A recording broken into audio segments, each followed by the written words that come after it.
the lesson of this week, and we'll see it after we read the comic that comes out today, but the lesson of this week is I told you so. Can we agree? I mean, I don't know what we told anybody so about, so I'm not sure I can agree yet. Literally in the last couple of issues, I was like, Kurt, you're playing with fire. You're playing with fire.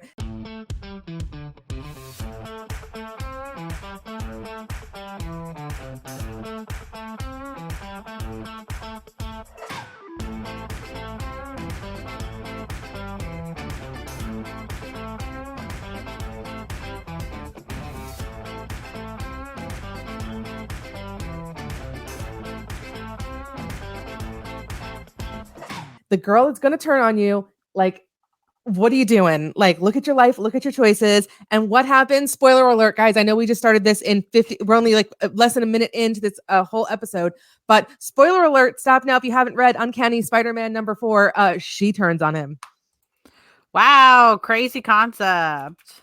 I know. Well, anyway, hi guys. Welcome back to Simply Amazing. I'm Lisa, aka the OG Nocturne.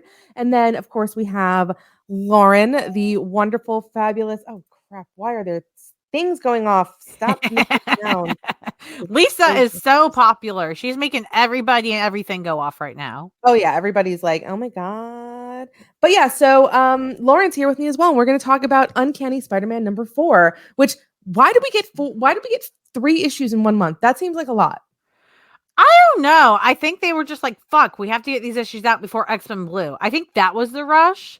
Because yeah, it's definitely like normally a book like this, I feel like would get put off because they'd be like, we can't put it out. No problem. We don't give a shit. But they're like, X-Men Blue, X-Men Blue. Like even towards the end of this issue, they're even like, and they did, as in talk, as in Kurt and Mystique. Check out, the X-Men Blue, or like they're really hyping this shit up. So it's really starting to make me worried. But we'll get to that.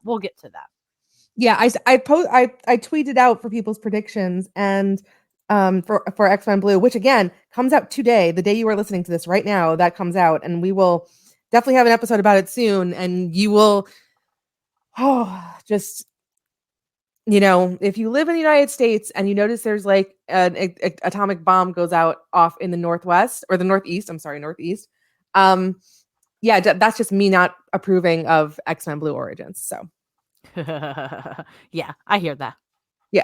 So, but we're not talking about that right now, although it is out today. So go read it because we're reading it right now as you speak. Like we're reading it and rereading it and, deciding whether or not we like this whole situation.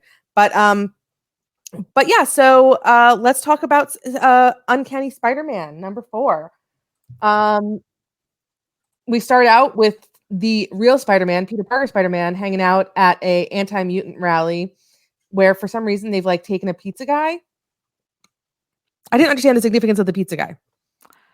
I didn't either.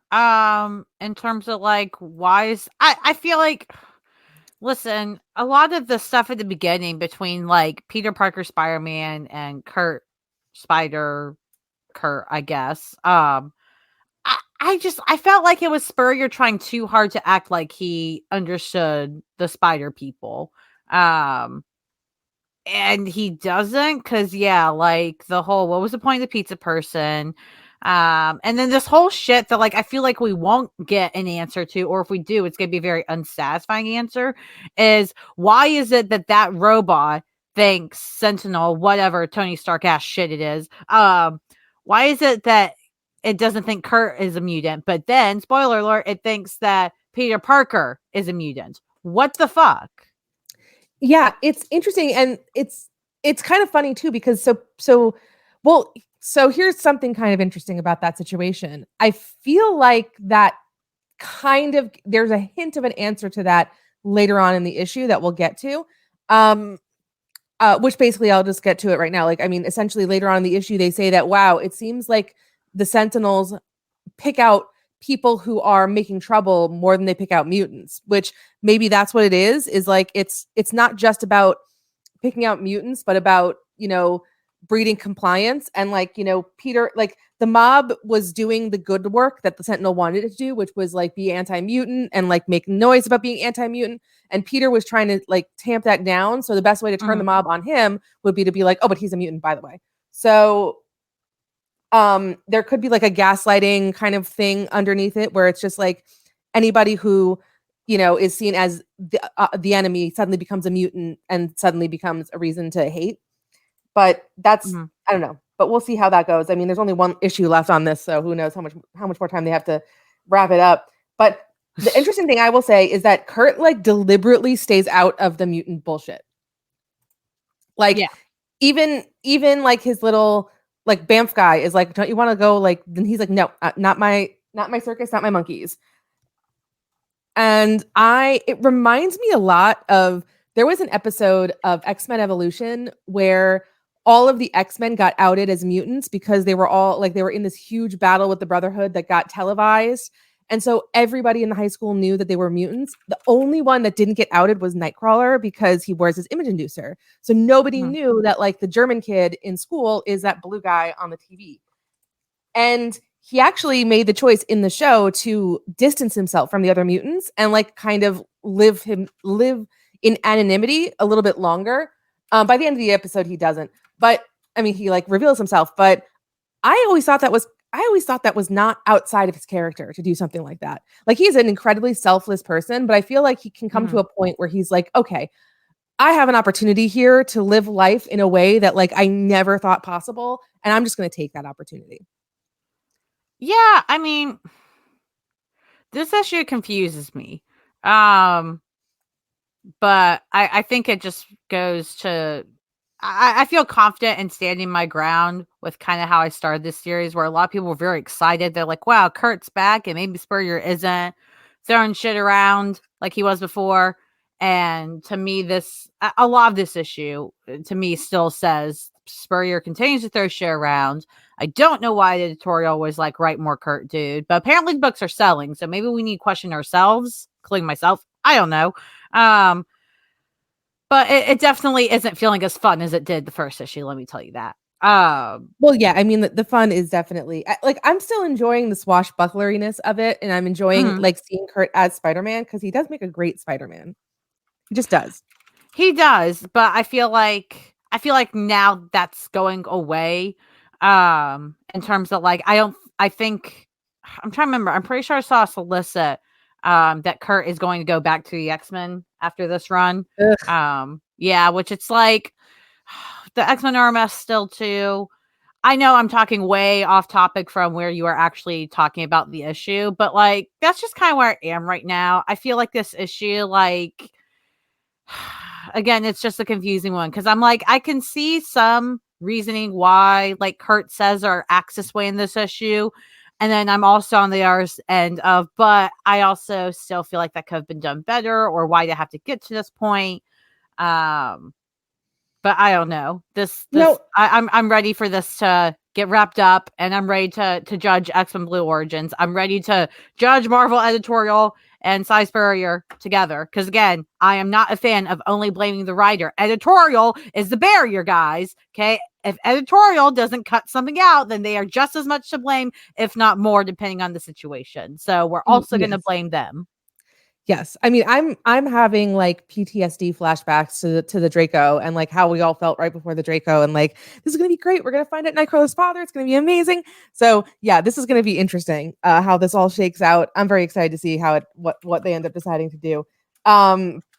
So anyway, Spider-Man. So basically, in the middle of all of this hoopla with these anti-mutant bigots and the Spider-Men, suddenly Mystique shows up with a bazooka. She literally has a bazooka.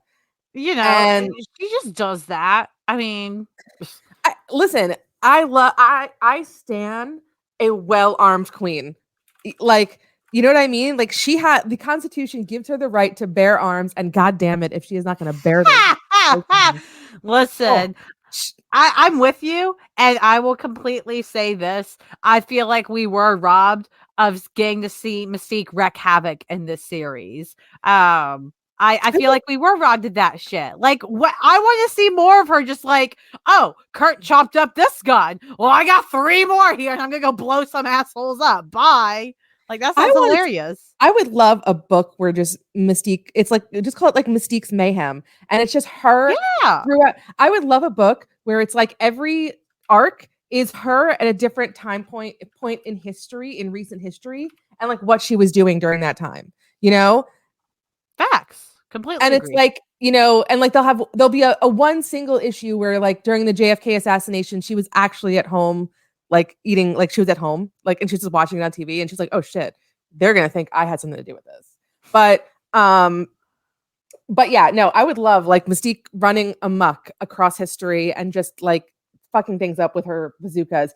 But yeah, so Mystique shows up with a bazooka, and Kurt's like, okay, this is my circus. This one's my monkey. I gotta fucking take care of this one at least. And he's going after her. He this is so fucking. He catches. That's one thing. He catches the missile from the bazooka. Okay, all right, Sai. All right, all right. All right, Sai. I mean, Okay. listen, it's hard to argue because he did teleport a moon, but that was also when he was like hopped up on Madison Jeffries or whatever that guy's name is. Is that his name, Madison Jeffries? No, what's that guy's name? I don't fucking know. Listen, that's how little I paid attention to the other people on this issue. I don't care. It's not Madison Jeffries. I know that because I don't think that's even. I don't know what that even is. I think it's a great new name you made up. Maybe that name will be useful one day. No, he's an Alpha Flight guy. It's damn. Sorry, Alpha Flight people. Sorry. Yeah, exactly. Like R.I.P. No, who's the stupid guy who was like poor little rich boy, who was like the Brazilian little rich boy who like we were crying about in Way of X? He was like in, I don't remember, whatever, it doesn't matter. That fucker. I know who you're talking about. I can't remember his name because he sucks. He does suck. Anyway, you can tell us from there. Just tweet at us and let us know, what it is. But anyway, so, he has to go after Mystique to help her and Spider-Man's still trying to help the pizza guy. And Spider-Man like takes a moment to be like, oh my God, does that bitch have a bazooka? And then Kurt decides to explain how she's able to make orifices to hide weapons. And it's just like, all right, TMI. Like some stuff can just stay in the family, Kurt. Like we don't need to hear about her orifices. The only one who needs to know about Mystique's orifices are Destiny, and she knows. Oh, correct. Absolutely, Lisa. I'm so glad you understand. Trust, she knows. All right. So anyway, he manages to kind of like pull her aside and try to like have a talk with her, or he chases after her. But while he's chasing after her, they have this weird like conversation that's just like it's just in script form where she's just talking about like she's not stupid. She knows she's not in Germany. She knows she's in New York, but like she has this pain and trauma. And Kurt's like, you don't have pain and trauma. I am the baby. And she's like, you're stupid. I don't like you. Leave me alone. And this is just kind of funny because like she keeps being like, leave me alone. And it's like, but you're the one arguing with me. You're the one who keeps showing up at my place of work with a bazooka. Like you leave me alone. Wait, well, I got you bring up showing up at work with bazooka, and that remind me of one of the few episodes in Buffy Vampire Slayer season 7 that is actually enjoyable. Like I can still rewatch it because it's funny, and it's the one where they all get put under the spell because this like high school boy's like Letterman jacket, it's like enchanted or some shit, so it makes everyone go like crazy for him. And so it's so funny because at one point they're all like trying to compete to like prove who is more worthy of his love, which is stupid. And so at one point, Buffy literally takes a bazooka to the high school and is about to blow up the principal. And then you have to see the others like try to wrestle it from her. It's pretty fucking funny. I mean, classic Buffy was something else. Like, go back to the first season and watch the hyena episode. It is. Oh God! I listen. That one hurts. No, like, I don't want to watch that one again, Lisa. Between that episode and the praying mantis episode, it's like, how did this show get a second season? But oh my God, that show was lit back in the day. It was like deserved it though, even though we had to watch those episodes. That's true. So anyway, they have their little trauma bonding where she keeps saying, "Leave me alone." And then we go back to Silver Sable, who's talking with Vulture, and he's got a bunch of hounds there with him. And, essentially, the hounds are starting to pick up on Kurt's scent on her, which is like, I mean, yeah, like she's been well buffed. So she is full of his scent. She's been full of him too. I mean, what? Yep. And she kind of makes a decision that like, so basically Vulture is like, you only get paid if you bring him in, and I don't think you're going to bring him in, so I'm not too worried about that. And so she actually kind of makes a decision, maybe we're going to cancel the contract, and she's going to tell him about it when they're having their like dinner on top of the Brooklyn Bridge, which is so fucking classic Spider-Man. That is just That is very classic Spider-Man. Just doing anything on the Brooklyn Bridge is like, that's Spider-Man to me. It is. I Yeah. completely agree. Yeah, And totally. this whole scene, like, I'm very mixed about, because I think there are valid things about it, and I'm also just like, what the fuck? Because she's all like feeling sad for him and shit. And I need to tell you something. And he's like, he is emo as shit in this scene, basically, which I think that's actually the valid part. I don't think Kurt is defined by his bad moments, but I think he still has bad moments just like any of us, right? And so the fact that he's like, no, this should be better, and all this shit I've done for the mutants, and this is where it got me. Mhm. It's interesting to see Silver Sable basically try to ground him, but not ground him in like, oh, it's gonna be okay, or like some fantasy. She's just straight up like, too bad you don't get the break. As much as you may deserve it, or maybe you should get a break, you don't, because you're a good person. You actually give a shit. You get no breaks. And love isn't all you need. And so that comment particularly was interesting to me, where she says, love isn't all you need, to Kurt of all characters. Like, how do we feel about that for a character like Kurt? Yeah, I imagine that Kurt spent a lot of his childhood being told that like love, like I feel like I'm sure that like being someone who was so different from everybody else, he was so some of the things that we know that are canon. We know that Margali did love him as a child to the point where there was like which showed up in the Nightcrawler series, like to the point where there was like a little bit of a jealousy between Stefan and him or Stefan and him. So he was very well loved. And I wonder if he's one of those people who, like, I mean, no, I don't wonder. He is. He is one of those people who's always had that love conquers all kind of attitude of like, love will always find a way. And, I mean, his favorite movies are romantic movies and silly with the damsel in distress. And like, they always end the same way with the guy getting the girl and everybody living happily ever after. Right. So, and she makes a point where it's kind of like, you're talking about all this stuff you want to do in the future. Like we need to get through the next 10 minutes and we don't even have a plan for that. So this is getting more serious than it should. We need to talk about it. We need to figure this shit out.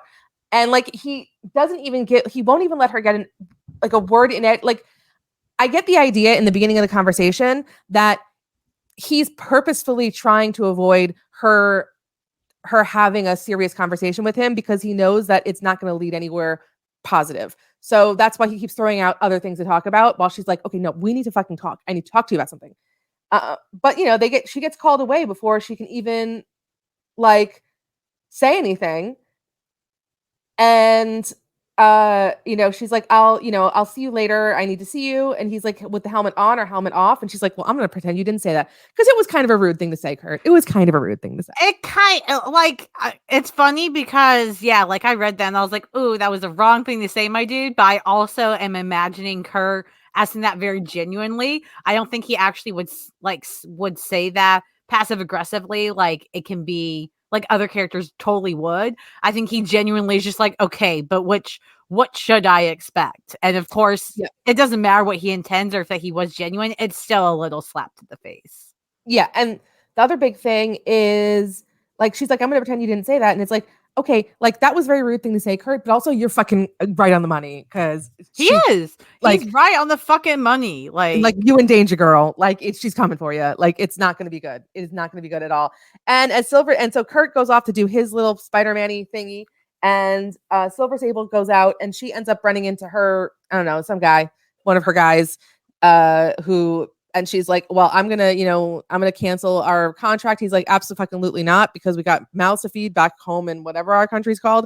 So, we're gonna get this guy right."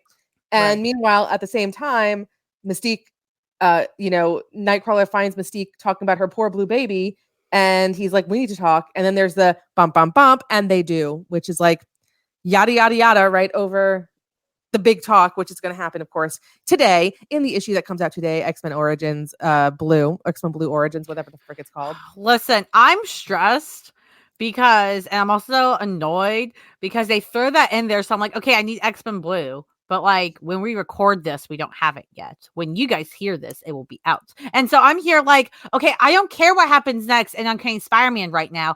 I need that issue. Like I want to read that before I see more Uncanny Spider-Man. But you don't get that because then you turn the page in this issue and Uncanny Spider-Man continues after he's apparently already spoken to Mystique. And I'm here annoyed about that. Yes.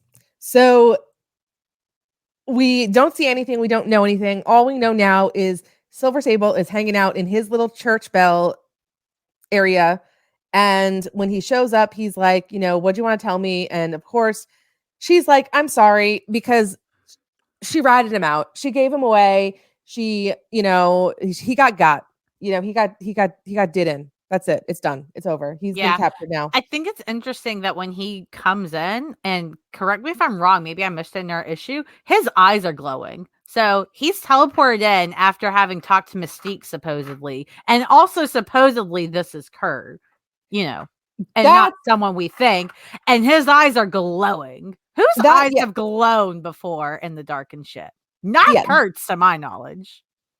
So interesting that you say if this is Kurt, because that is something that has come up in the speculation online that this is not Kurt that he captured. It's actually Mystique in disguise.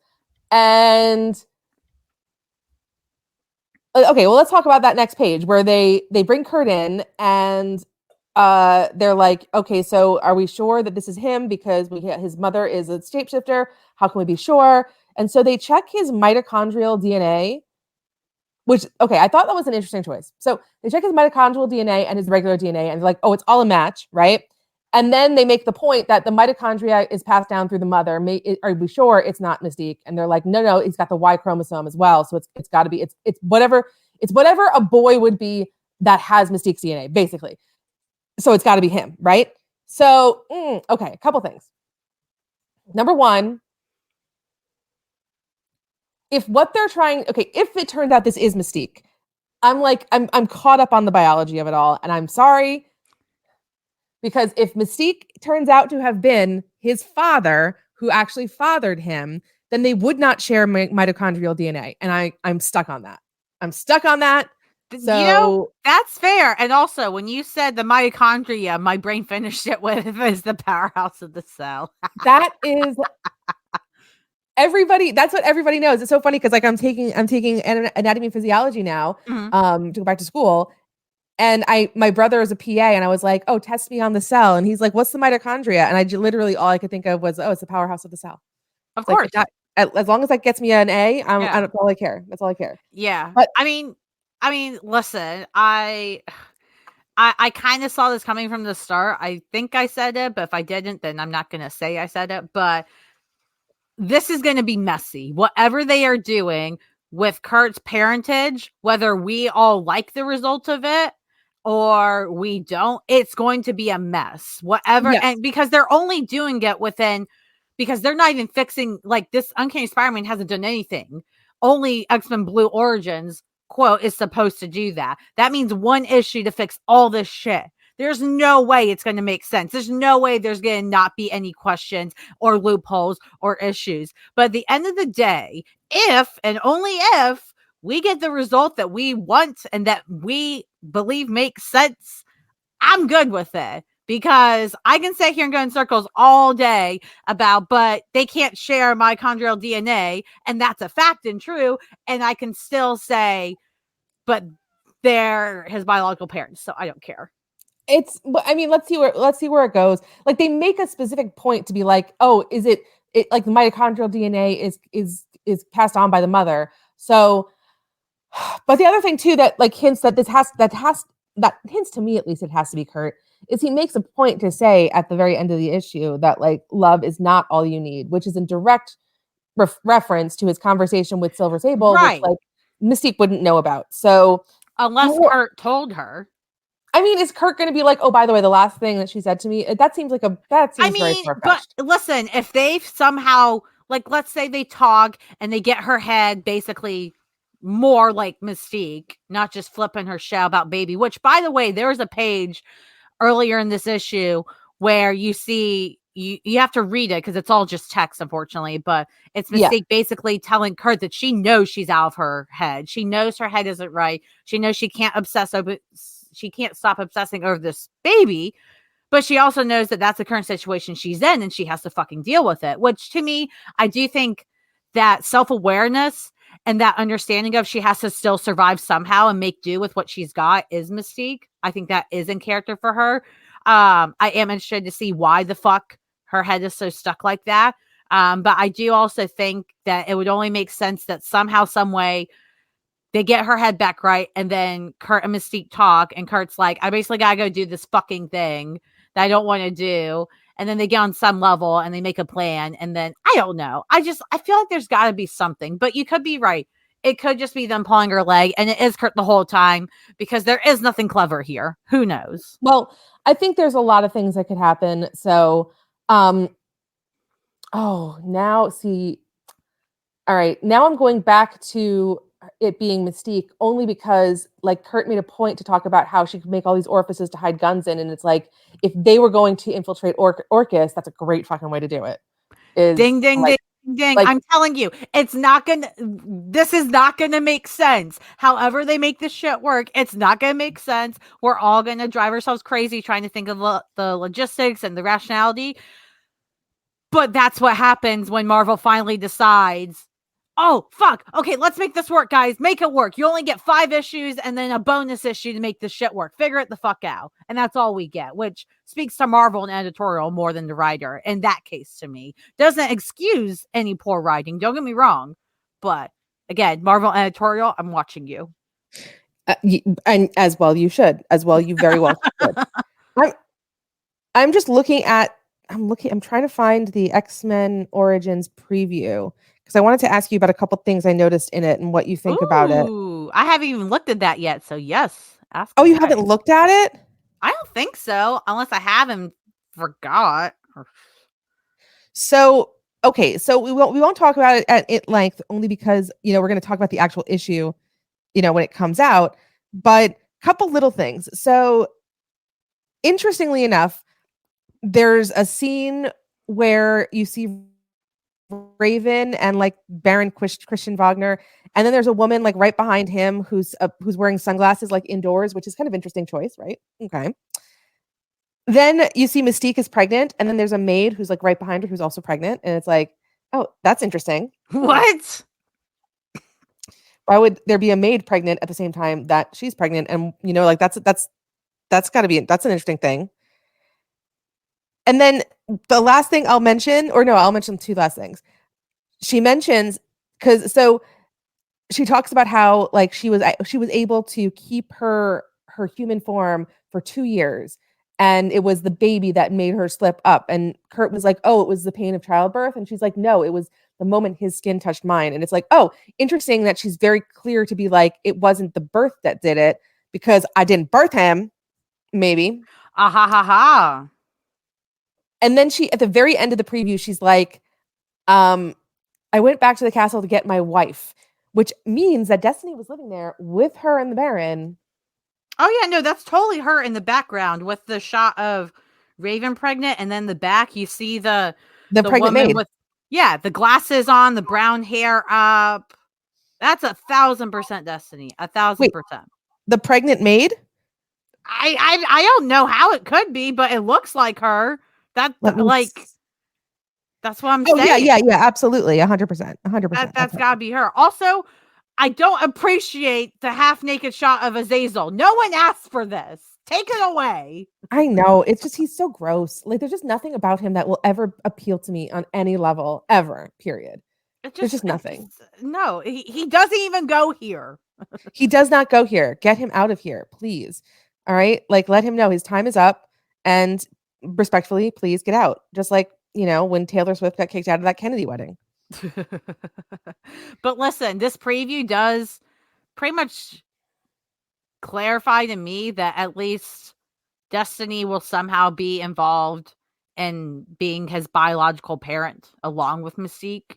I don't know if they will completely undo Azazel, but it would only make sense because, again, what does Kurt have that Azazel has? A tail? Boo fucking who? Mystique's a shapeshifter. Like, he could get that from her somewhere, somehow. Who gives a fuck? Exactly. So like, yeah, I mean, like I don't need Azazel. None of us. No one needs Azazel. Literally, no one needs him. He's useless. I'm so sorry, Azazel, but you're useless. We hate you. I'm sorry you got involved in Kurt's parentage at all, because otherwise we wouldn't hate you as much, most likely, unless you did something worse. But No, I'd find reasons. I mean, Lisa is a proud It's Azazel hater. he's just the worst. It's just a bad idea. It's just a bad idea. It's bad. I'm Bad sorry. idea. It's bad. So anyway, I think that wraps up Uncanny Spider-Man number 4. There is one more Uncanny Spider-Man and X-Men Blue Origins that we're going to be covering soon. So get excited, ladies and gents. I'm very excited. And also, if you fuck this up, Marvel, I will not forgive you. Thank you. I'm sorry. Literally. Listen, we're simply amazing and we're simply positive. But seriously, Marvel, don't fuck this up. Me and Lauren have the entire Eastern Seaboard covered. So don't fuck it up, Marvel. That's true. We do have it. So Yeah, you don't want to fight the entire East Coast. No, exactly. I mean, listen, we don't really have much of Florida, but Florida's doing its own fucking thing. Oh, nobody wants Florida. They secede. Sorry if you live in Florida, people. You guys are hopefully the good ones. But listen, Florida is a menace. They're just doing their own thing. So anyway, Lord. but yeah, so thank you guys for coming and joining us for another fabulous episode of Simply Amazing, where we talk about Nightcrawler and all the other topics. Lauren, tell everybody where they can find you. You can find me on everywhere pretty much at friendly MBHTBI. That is for Twitter, Threads, Instagram. I have not been using Threads a lot. Blue Sky, which I also haven't been using, but it's there. So if somebody gives me a reason to use it more, I will.